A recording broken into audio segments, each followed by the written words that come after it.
How to check Mint Mobile call and usage history. It's pretty simple and a quick process, so without any further delay, let's jump right into the video. First thing first, you need to head over to your application Mint Mobile.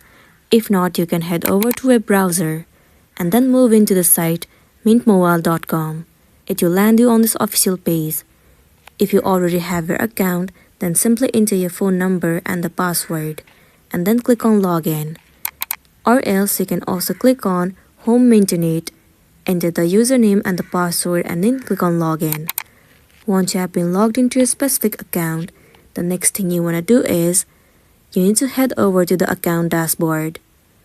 Inside account dashboard, you need to tap on Usage or My Plan.